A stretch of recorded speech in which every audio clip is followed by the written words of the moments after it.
Día de la Liberación, aquel que Donald Trump había anunciado durante la campaña, el día que, lejos de ser el de la película Día de la Independencia, protagonizada por Will Smith frente a la invasión extraterrestre, pone al mundo patas arriba, como se tituló la última columna de John Carlin en el diario argentino Clarín. 2 de abril, y cada 2 de abril casualmente se conmemora en Argentina el Día del Veterano y de los Caídos en la Guerra de Malvinas, una fecha contradictoria que parte aguas en la sociedad. En 1982, un año antes del retorno de la democracia a la Argentina, Carlin era cronista del Buenos Aires Herald de Buenos Aires, donde regresó después de estudiar lengua y literatura inglesa en la Universidad de Oxford. Su padre había trabajado en la Embajada Británica en los años 60, razón por la cual pasó su infancia en esta ciudad. Luego fue corresponsal del London Independent, la BBC, el Times, vivió en México, Nicaragua, El Salvador, Estados Unidos, Sudáfrica, ahora en España. En Sudáfrica asistió a la caída del apartheid y el ascenso de Nelson Mandela. De esa experiencia surgió el libro El Factor Humano, cuya adaptación cinematográfica Invictus, dirigida por Clint Eastwood, recorrió el mundo. Uno de los tantos libros de Carlin, en realidad. En 2000 recibió el premio Ortega y Gasset por un artículo para El País de España sobre la inmigración en ese país, y estamos hablando de alguien que tiene la virtud de ser un cronista todoterreno. Hasta recibió un premio gastronómico en Inglaterra. John, bienvenido. Un placer estar acá con vos, Jorge. Hola.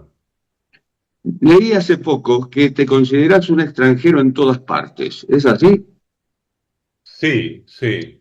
Bueno, te explico una cosa primero, que bueno, mi padre era escocés, mi madre era española, pero viví la infancia y también empecé mi vida adulta independiente en Argentina, con lo cual mi mejor amigo en Buenos Aires, Cacho Pierini, dice, John, vos sos 50% británico, 50% español y 50% argentino.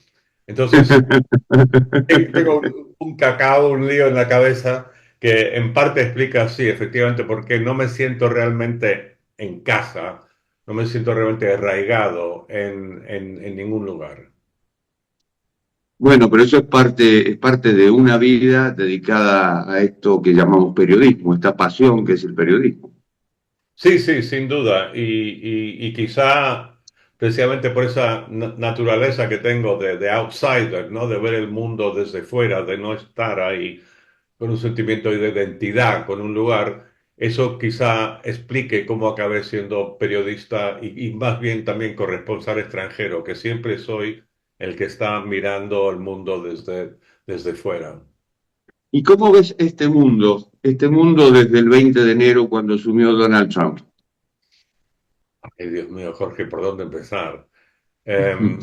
Sí, bueno, como vos dijiste en la presentación, hice un artículo para Clarín el otro día titulado El mundo patas arriba, y la verdad que todo tipo de cosas que tomamos como hechos, como ya verdades objetivas científicas, casi de repente ya no son, ya no existen, como por ejemplo la alianza de Occidente, ¿no? Entre Estados Unidos y Europa, Europa occidental. Ahora como que hay dos occidentes, el occidente de Estados Unidos y el occidente de Europa, al que también pertenece Canadá. Eh, Así que estamos en un mundo increíblemente confuso, todo tipo, o sea, parece que Trump está en plan destructivo, destruir viejas alianzas, y esta alianza entre Europa y Estados Unidos ha estado ahí vigente y ha sido muy importante desde el final de la Segunda Guerra Mundial. Y algo que, como digo, se daba por hecho, casi como un estado natural planetario, de repente lo ha cortado. Eligió el 2 de abril para su Día de la Liberación y en Argentina el 2 de abril remite a la Guerra de Malvinas. ¿Cuál es tu reflexión después de 43 años de aquella guerra? Uf, bueno, mi reflexión no es tan diferente de lo que fue mi reacción inmediata, temprano, en la mañana de ese día, cuando me enteré de que una fuerza militar argentina había descendido a las Malvinas y reconquistado, recuperado era la palabra, ¿no? Las islas, cosa que no duró mucho tiempo, como sabemos. Y mi reacción entonces fue de rabia, no por ningún tipo de sentimiento qué barbaridad, que las Malvinas son británicas y que yo, eso la verdad que me da absolutamente igual, sino porque yo llevaba ya más de casi 3 años en Argentina, había vivido muy de cerca el terror de ese gobierno militar. Tuve una novia cuya hermana había desaparecido, lo cual me obligó a sumergirme en ese drama tan tremendo.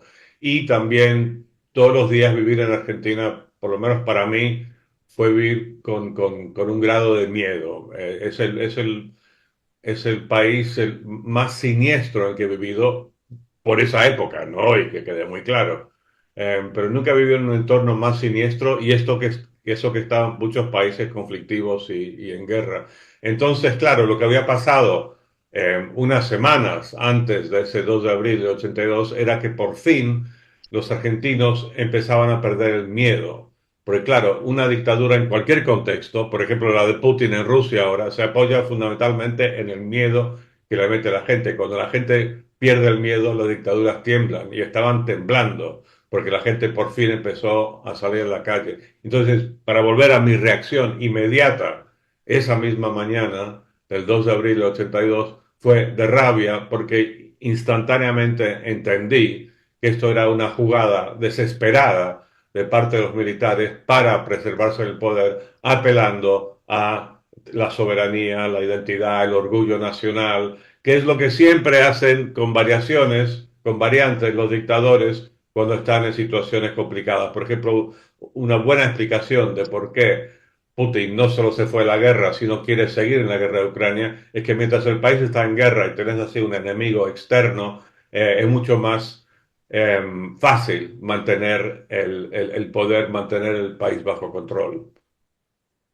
Aquel país, Argentina, era contradictorio. De hecho, el 30 de marzo, 4 días antes de la guerra, hubo una manifestación en la Plaza de Mayo en la cual cargaron contra los manifestantes con una represión fenomenal. Y el 2 de abril Yo se estuve ahí, reunieron, estuve ahí. estuviste, bueno, y el 2 de abril era otra plaza de Mayo, festejando la virtual recuperación de las islas. Sí.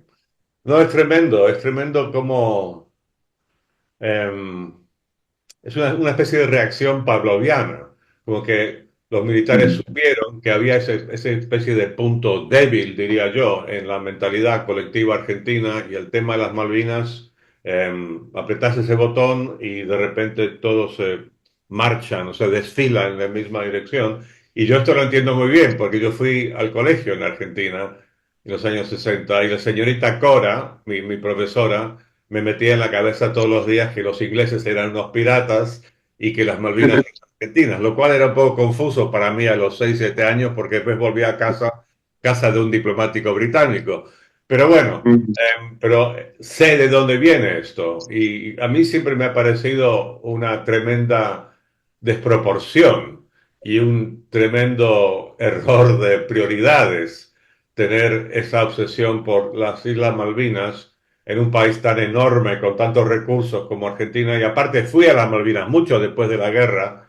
Me acuerdo, llegué el primer día, había solo un vuelo de vuelta una semana después y pensé, qué horror, qué condena tener que estar en este lugar tan espantoso, tan inhóspito, una semana. Y yo estoy convencido de que si llegase el glorioso y feliz día en el que Argentina recupera las Malvinas, la soberanía y alza la bandera argentina, después de una semana nadie va a querer ir a vivir ahí de Argentina, se van a quedar los kelpers ahí como siempre.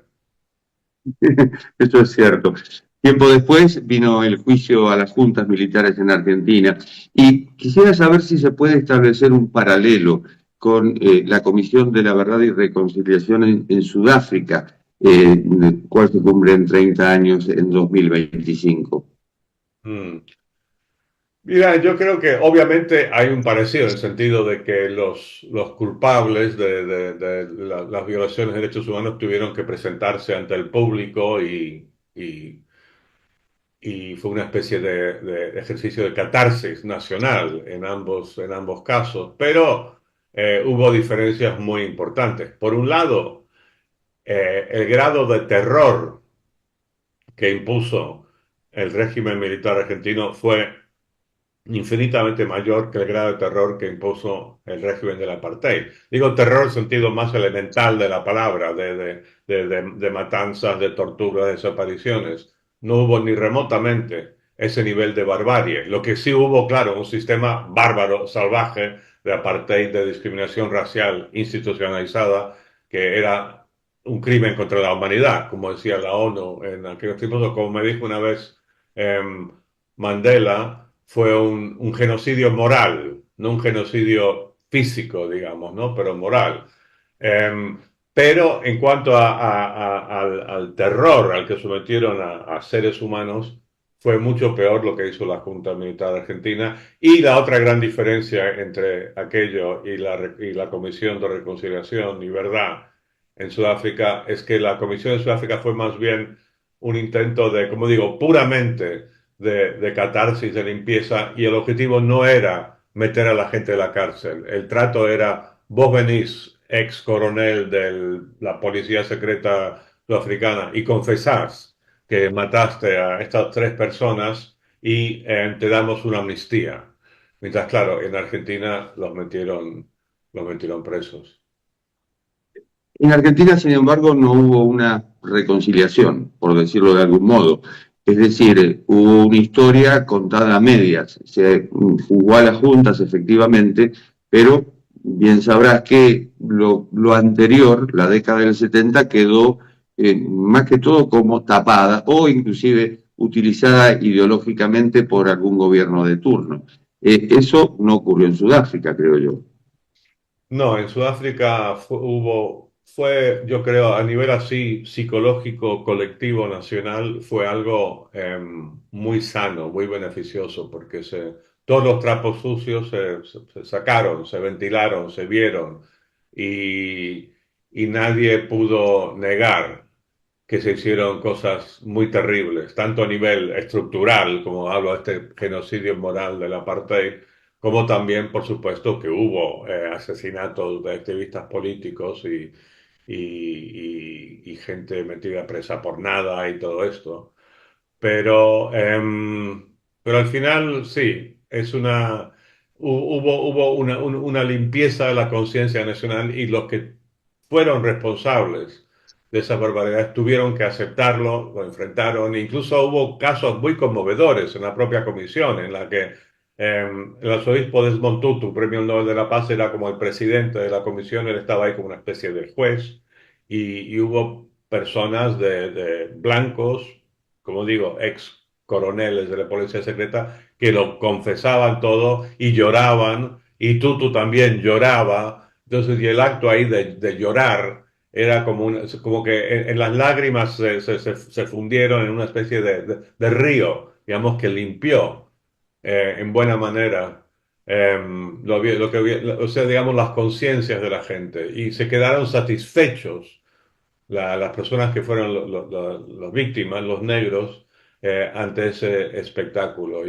Había, como digo, militares y policías que se iban directamente, no solo al arzobispo Tutu, sino a los familiares de las personas que habían matado, y les pedían perdón. Y también hubo casos de negros, de simpatizantes del partido de Nelson Mandela de Liberación, que también habían cometido asesinatos, y que yo tengo un amigo, un amigo que mató a un policía, y él fue a la familia de la policía en la comisión y les pidió perdón. O sea que no hubo discusión, digamos, ¿no? O sea, en el caso de los juicios de los militares, existe un cierto síndrome parecido al de Trump ahora, que dicen que todo fue un montaje, estos juicios que tuvo que someterse. Entonces sigue habiendo esa división de opinión, mientras que en Sudáfrica ese ejercicio pues yo creo muy sano para la totalidad de la sociedad. El 50% de argentinos que tenés, ¿qué te dice del gobierno de Milei? Mira, yo no estoy ni remotamente autorizado para hacer juicios sobre políticas económicas. O sea, soy absolutamente incapaz de manejar mi propia economía personal, con lo cual no voy a venir a dar lecciones a nadie. Em, lo que te diría es lo siguiente, que muchas veces, quizá no tanto en Argentina, no sé, pero sí en Europa y en otros lados, se hace una comparación, una similitud entre Javier Milei y Donald Trump. Y para mí eso es incorrecto, incluso injusto. Y lo digo esencialmente por un motivo, que yo creo que esté equivocado o no Milei en su política económica, yo creo que él sinceramente desea lo mejor para Argentina. Que sinceramente creo que está haciendo lo que él considera que es el mejor remedio para todos los males acumulados durante tantas décadas de Argentina. Mientras que a Trump no le importa un carajo el bienestar de su gente. Trump es el narcisismo en estado puro. Todo es en función de su vanidad, de su resentimiento, de su ego, de lo que vos quieras, y no tiene ningún tipo de sentido de responsabilidad real, por más que lo diga. Y yo creo que Milei sí. Igual me equivoco, pero mi impresión es que Milei realmente desea lo mejor para los argentinos. Y estoy convencido de que Trump no realmente tiene como prioridad el bienestar de los americanos. John, un gusto, muchísimas gracias. Un placer, Jorge. Y esto ha sido Cuarto de Hora, el programa de Cadal TV que se retransmite en el canal E de Buenos Aires. Nos encontramos en la próxima. Chao.